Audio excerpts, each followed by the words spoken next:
This is Cerebral Cinema. Movies of the mind. Who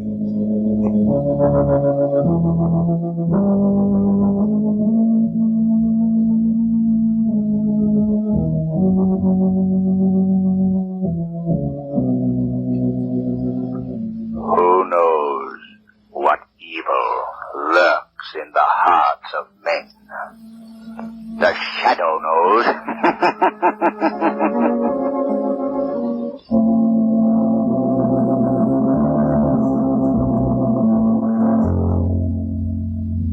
The Shadow, mysterious character who furthers the forces of law and order, is in reality Lamont Cranston, wealthy young man about town. The Shadow uses his hypnotic power to cloud men's minds so that they cannot see him. Cranston's friend and companion, the lovely Margot Lane, is the only person who knows to whom the unseen voice of the Shadow belongs. Today's story, Mansion of Madness.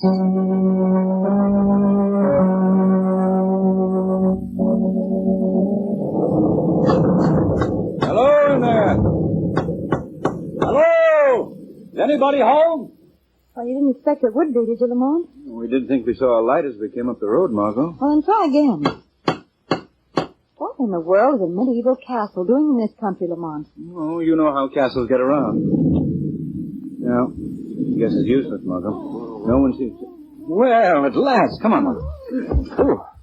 Well, how do you do? You will please come this way.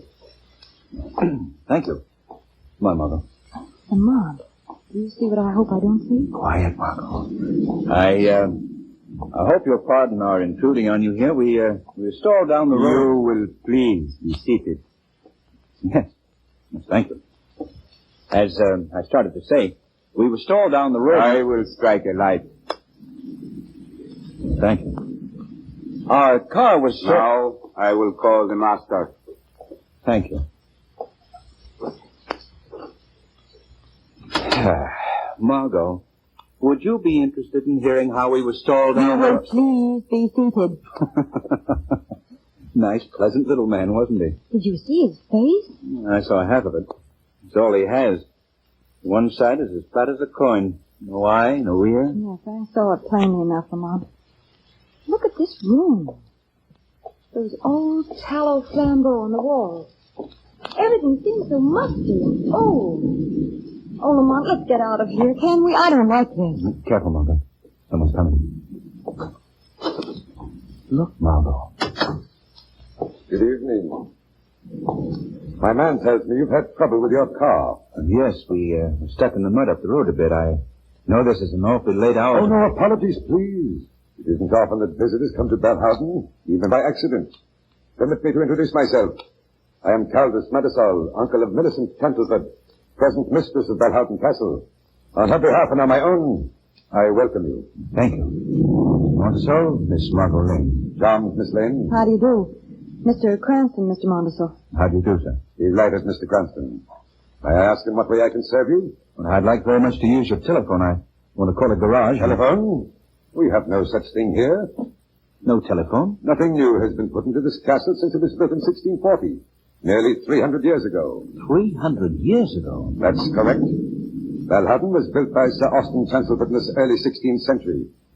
Would you step over here a moment, please? Yes. Yes. Come on. Yes, Lamont. This is a portrait of Sir Austin. Interesting looking character. He was forced to flee his native land because of political differences.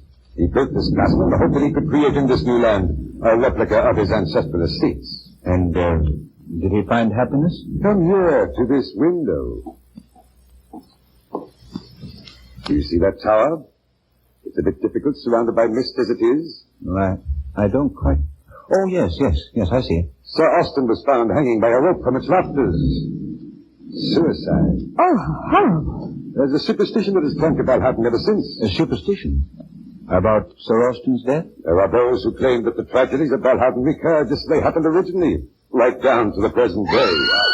What was that? Well, now pay no attention, Mr. Cranston. Don't be frightened, Miss Lane. It's a girl. What's wrong with her? Millicent, go back to your apartment, child. Millicent. The mistress of Belhausen. here, Uncle. It's not in my imagination this time. It started in her dressing room. It moved across the east balcony and down the service stairs. No, there's not been a cat in Valhoughton since your mother passed on. Oh, that one, Uncle. That one. Now, Millicent, have you ever seen a cat here? No. But I hear it, Uncle. Wailing just as it did when I found poor Mother. Oh, come, my dear, you're frighting our guests. Miss Lane, Mr. Cranston, permit me to present Miss Millicent Chancelford. Miss Chancelford. My dear, we're intruding horribly. Welcome to the boat. I hope you won't think me ill-bred. Oh, not at all, Miss Millicent. Miss Lane and Mr. Cranston have had a bit of an accident. They came here for help. An accident. Oh, my dear, you're not hurt. Nothing serious, Miss Millicent. Our car is stuck in the mud. We were unable to go any further. Then by all means, you must stay here tonight. Oh, that's very kind of you, Miss Millicent, but I think we'll push on to the nearest village. I'm afraid that's not feasible. The nearest house is 10 miles away, well beyond the moor. 10 miles? You couldn't attempt in the storm.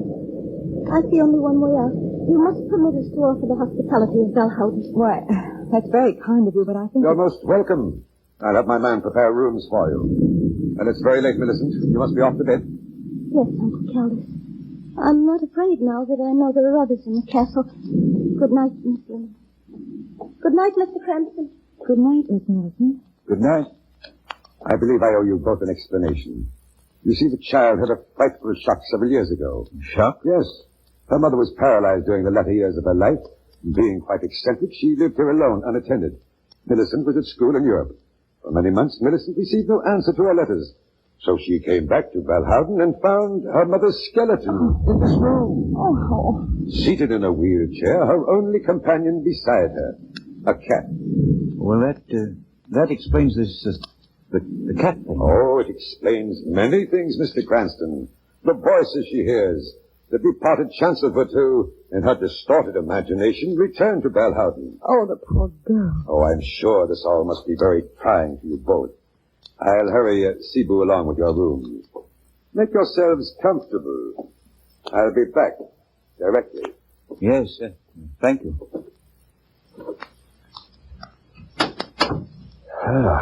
Well, Margot, not a pretty situation, is it? Definitely not.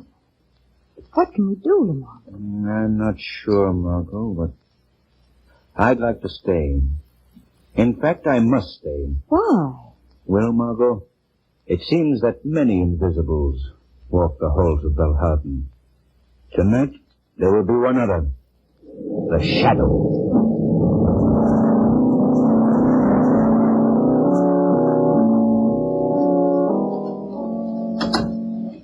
Who's there? Don't be afraid, Miss Millicent. I mean no harm. What do you want? To help you, if help is possible. I'm a friend. I don't recognize your voice.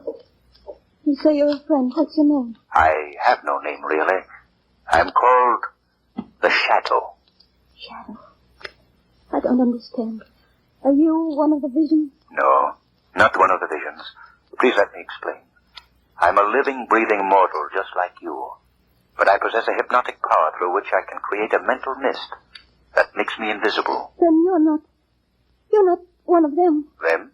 The Chancelfords. You're not Sir Austin or old Barton. There's nothing supernatural about me, Miss Millicent. These Chancelfords you speak of, they're dead? Oh, yes, but they come back. They come back to Valhoughton with every change of the moon. With every change of the moon? Have you seen them? I've seen old Barton. Just as he was the night his Hindu servant threw the knife at his throat and killed him. A Hindu servant, did you say? Why? Oh, nothing. Tell me about old Barton. Who was he? He was my grandfather. The last male in the Chancelford line. You say he was killed? Yes, it happened on the main staircase. Old Barton had just come from a hunt on the moors with his hounds. Now, tell me exactly what it is you've seen. His murder. Just as it happened 18 years ago. First I hear his hounds howling out there on the moor. Then I hear his footsteps on the stairs. Climbs slowly to the first landing. Then he stops short. His hand goes to his throat. He makes a gurgling sound and turns and topples down the stairs. Has anyone else seen this? Anybody but yourself? No. And nobody believes me either. don't suppose you do. I believe you're sincere, Miss Millicent. Everybody humors me like I was mad. Cerebral was rude enough to smile when I told him about the vulture. Vulture? Oh, of course. You don't know about that. It perches in the tree just outside that window. It comes when old Barton does. Nothing I do will drive him away. It just sits there. Its hollow eyes staring at me, emitting horrible sounds. You're positive you see all this, Miss Millicent? I mean, there could be no mistake. Oh. There, you see, you doubt me also. You said you wanted to help me. How do you think you can? I don't know. I'd hope there might be a way, but frankly, I'm bewildered. I just don't know.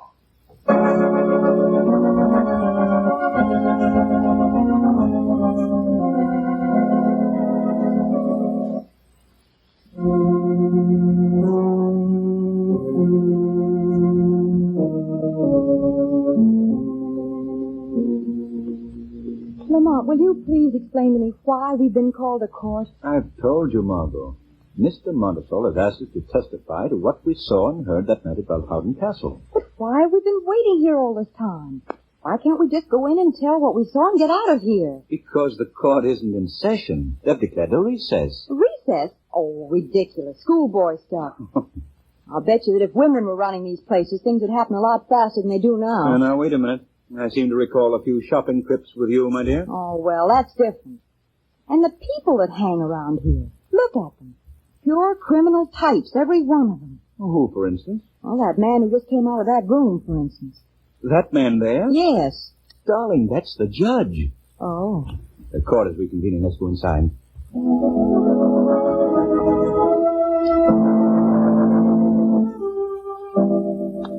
You have heard the testimony of Margot Lane and Lamont Cranston, two unimpeachable Oh, witnesses. Lamont, this is horrible. We've been summoned to this courtroom to help send that poor girl to an institution. We couldn't help ourselves, Margot. We had to tell what we saw and heard at Balhowden that night. Oh, poor Millicent. She looks so Your alone Honor, and it deserted. is quite obvious that the defendant, Millicent Chandleford, is of unsound mind. The evidence proves that beyond a question of doubt. My client, Aldous Montesol, has exercised extreme patience in caring for this unfortunate girl. But now he feels that for her own good, she should be placed in an institution where she can receive proper professional attention. That's not so. That's an infernal lie. Millicent's as sensible as anyone in this courtroom. Quiet in the court. Oh, Robert, my darling. Silence. Young man, what is the meaning of this outburst? I'm sorry, Your Honor, but I just couldn't sit here and listen to all these lies any longer. If the court please. Just a moment, Counselor. Young man, come up here. Yes. Now, what is your connection with the defendant, Millicent Chandleford? What?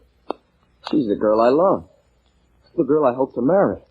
Until her uncle, Mr. Montesol, shut her away from me. Your Honor, this boy is simply a disgruntled, rejected suitor. I demand Rejected by whom? By Millicent?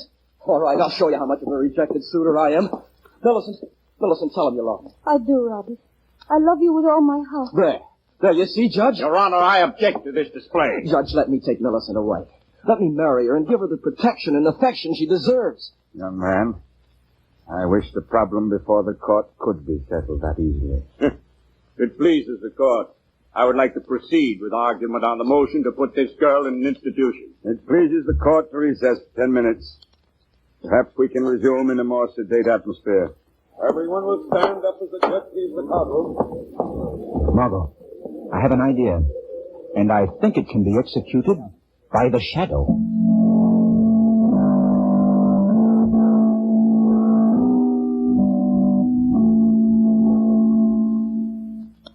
But, Shadow, whoever you are, this is an impossible thing you ask. I'd like to do it for you. Lord knows you've done enough for law and order.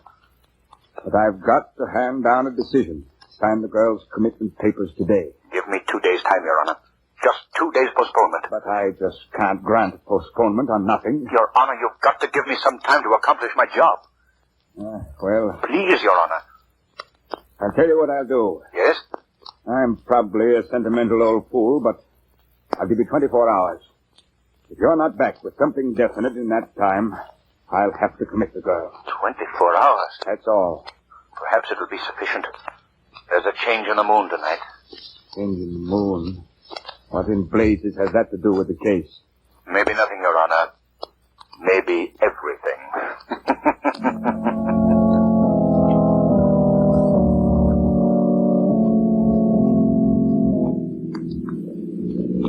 It's funny, Miss Lane, the way things change in just a few hours. Today, when you and Mr. Cranston were testifying, I was sure I could go on hating you both for the rest of my life. We were in a bad spot, Robert. Oh, yes. But I can see now just how Montersall made use of your visit to Belle Houghton. Why, it was the sort of a break he was looking for.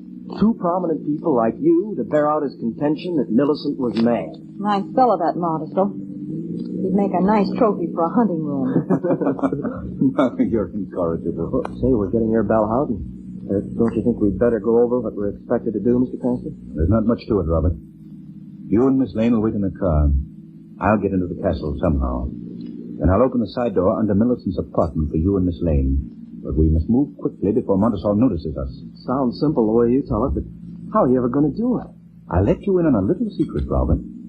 I do it all with mirrors.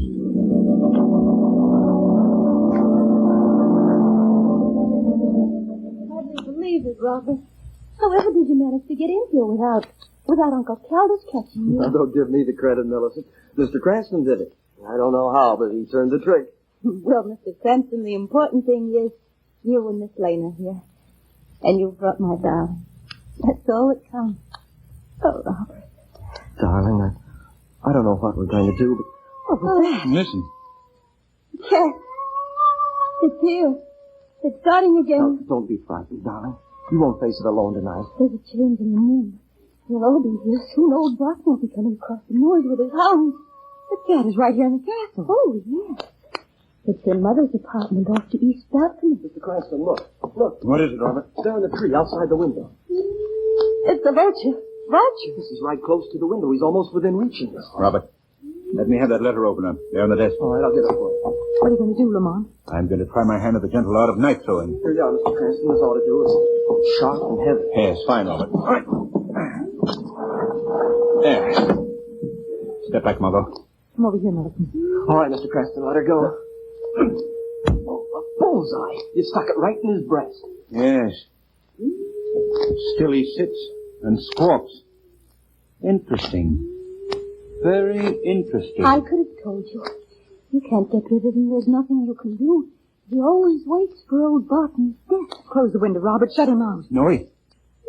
I hear something out on the moor. Now, you hear that? The hounds. They're moving across the moor. Old Barton's with them. He'll be here in a minute. They're coming this way. Oh, Robert. It's all right, darling. It's all right. I don't see how anyone could live in a place like this and still hold on to their sanity. Others have reasoned that way, Margot. You mean Montersall, I suppose. I don't exclude him. Mr. Cranston, Yes? I think I hear somebody moving about downstairs. Yes? Margot, put out that flambeau. I'm going out in the hall. I don't want the light to stream through. All right. There you are. Now, quiet while I open the door. Oh, wait a minute, Mr. Cranston. I'm going with... All right, Robert. Open up. Be careful, Robert. Easy, boy. Step through, Robert. Right. Now, close it. Follow me. Robert. Yes? Drop down behind this balustrade. We can see the stairs from here. Mr. Cranston. Yes? Look, coming around that car. Ah, that's our man. Now watch it. Old Barton? Maybe. Can you see his face? No. Cape hides it. He's near the landing. Be ready to run, Robert. But what are we going to do? Head him off before he can get to that big flagstone at the bottom of the stairs. Look, he stopped on the landing. Ready now? That's exactly as Millicent described it. Old Barton chokes and then he falls down the stairs. Come on, Robert. Stop! Stay where you are! Stop, I say! Look out, Mr. Cranston. Grab it. I got him! No use, mister. We're on to your hopes. Out of the way, Robert. No, you don't. Yeah. You've got enough, Mr. Kosher. Oh, no, eh? You got him, Mr. Cranston. You nailed him right in the butt. Robert. Millicent, it's all right. Now, don't worry. That was quick work. Who is he, Lamont? I don't know, Margot. We'll see. Strike a match, Robert. I'll turn him over. Sure. Boy, you should have seen that sock Mr. Cranston gave. All right, now, we'll see who The half-faced man. Cerebral. Robert, Yes, Mr. Cranston? take Millicent to her apartment. Margot, you come with me. All right, Millicent, let's go. Come on, Margot. Oh, what's next? I want to look at that vulture. Tree's right outside this door. All right, Margot. After you. Thank you. There. There's our charming feathered friend. Still perched and still imperturbable. And still possessed of that confounded voice. Margot, take a look at this. What is it? A wire? Yes. And if I'm not mistaken, well, let's give it a yank and see what. My, what a long tail he has. Long, copper, and properly insulated. Just a minute now. There we are, Margot. Mr. Vulture's innards. His heart, soul, and mind are all encased in this little device. Looks like a radio loudspeaker. That's exactly what it is. I had no idea vultures were such deceitful creatures. Margot, you take the car, drive to the village, and phone the police. Don't let them know who you are, but tell them to get out here right away. What are you going to do? I'm going to follow this wire. It will probably lead to one of those abandoned guardhouses at the edge of the moor. Tell the police to watch for a flashlight signal. Then rush to the location and hold anybody they may find there. The Shadow is going to find the human vulture at the other end of this line.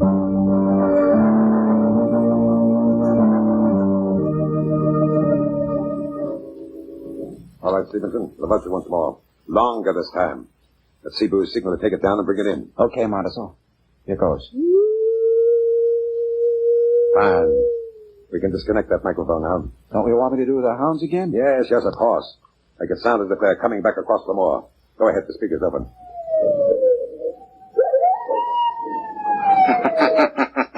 What was that? Did you do that, Stevenson? No. Came from over there by the door of the hut. That laugh is not in Stevenson's repertoire of impersonations, Montesol. Stevenson, what in thunder is this? You see anybody? I'll answer for him, Montesol. He can't see me any more than you can. Well, who are you? I am the Shadow. Shadow? Oh, yes, I've heard of you. Quite an elaborate array of insanity-producing machinery you have here. What do you mean? This is a simple portable broadcasting outfit. We're radio amateurs, that's all. Hey, yeah, sure, that's all. Amateurs at radio, but professionals at crime. I'm afraid you're making a mistake. You're the one who's made the mistake, Montesol. You made the mistake of thinking you could drive Millicent Chancelfoot mad. Or at least make her believe herself mad. This is ridiculous. I don't know what you're talking about. Your denials don't interest me, Montesol. I'm only concerned with destroying your plans. Your control over Millicent, not Chancelfoot, and the fortune is at an end. What's that? A couple of automobiles coming along East The Drive. police, Montesol, coming for you and your impersonating confederate. The police. Come on, Stevenson, run for it. Come on. Run, Montesol, run to your doom. Hold the stop or we'll shoot.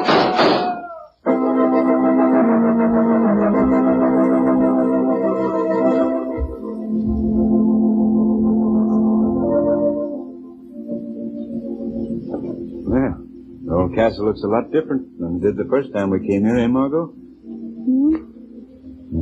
So glad those kids are getting married. She looks very lovely in that wedding gown, doesn't she? Say, are you listening to me? Yes.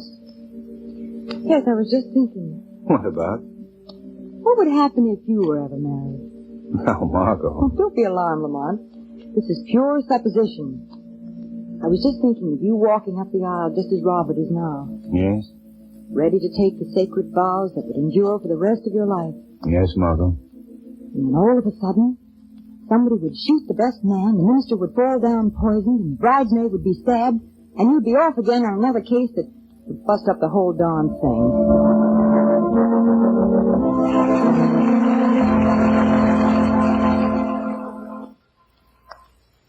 Today's program is based on a story copyrighted by the Shadow magazine. All the characters and all the places named are fictitious.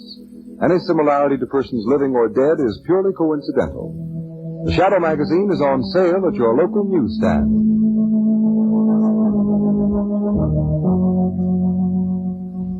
The weed of crime bears bitter fruit.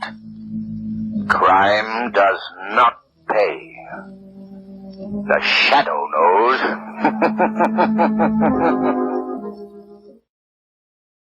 Cerebral Cinema hopes you have enjoyed this movie of the mind.